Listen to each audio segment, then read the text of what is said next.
May nagpapatugtog. Sana hindi naririnig. Baka mas-CPR tayo. So, ayan, hello mga kasari, mga katendera. Good afternoon. So, long time no vlog. Hindi ako masyado nakakapag-vlog. Lagi lang po ako nag-live para sa WH natin dito sa YT. Kasi kailangan natin mapuno yung kailangan na 4K watch hour para ma-monetize tayo dito sa YT. Kaya ako kasi is malapit na mag 1 year. So, nilalive ko na yung aking channel.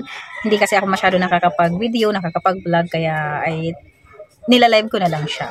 Salamat sa mga sumusuporta sa channel natin. Thank you. Sana ma-monetize tayo dito. Malapit na tayo mag 1 year sa December. Sana bago dumating yung December is monetize na tayo. So ngayon ay magvi-video ako para may upload ako. Para may ma-upload ako. Kailangan ko no magsipag mag-video araw-araw.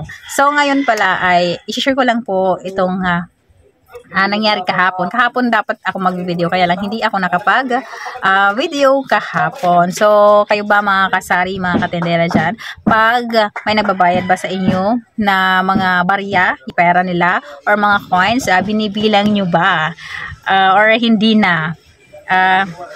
Ako kasi minsan hindi ko binibilang pag syempre kilala ko na, lagi na namin customer dito sa tindahan. Syempre para may tiwala na ako sa kanila. Kaya lang kahapon binilang ko kasi sabi ko baka kulang yung binayad sa atin. So yung binayad niya is andito pa. Eto.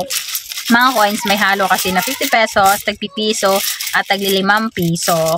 So binilang ko kahapon, pero nung binilang ko is wala na siya dito sa tindahan, nakaalis na siya. Syempre siya rin naman ay siguro sakto yung bilang niya, kaya umalis na din siya. Ako binilang ko kasi sabi ko, bilangin ko nga, baka kulang yung pera niya.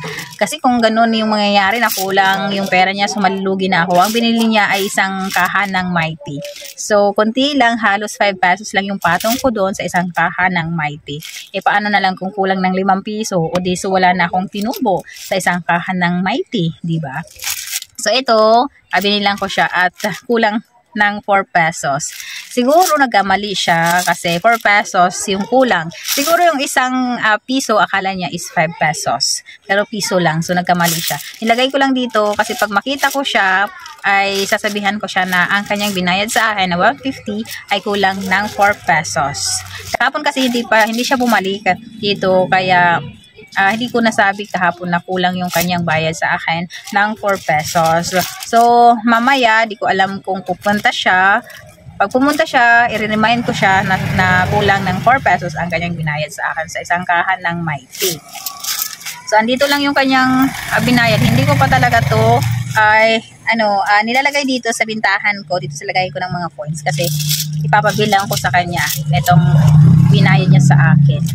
Kailangan is bilangin talaga natin yung mga binabayad sa atin ng mga customer. Kahit na customer na talaga natin yun, na araw-araw bumibili, so kailangan pa rin natin bilangin yung mga binabayad nila na mga pera. Kasi paano na lang kung ganito, yung katulad sa akin na nangyari, na kulang pala ng 4 pesos. Kailangan lagi tayo nagbibilang ng mga barya. Kahit 3 piso pa yan, bilangin natin yung mga binabayad nila sa atin para iwas lugi tayo. Para hindi kayo magaya rin sa akin na nagkulang nga ang binayad sa akin. So kaya dapat kailangan lagi nyo bibilangin yung mga barya na binabayad sa inyo para iwas lugi tayo. So yun lang yung ko ngayon, share ko muna. Na-share ko lang, may kwento ko lang sa inyo yung nangyari sa akin. Baka comment kayo kung nangyari rin ba sa inyo yung mga ganun at ano ba yung mga ginagawa ninyo kung nangyayari sa inyo yung mga ganun na mga kulang din yung bayad. Yung nagkakamali lang ha. Hindi nila sinasadya yun na kulang yung kanilang barya. Siguro nagkamali lang sila kasi yung piso at 5 pesos is halos magka-same laki lang sila.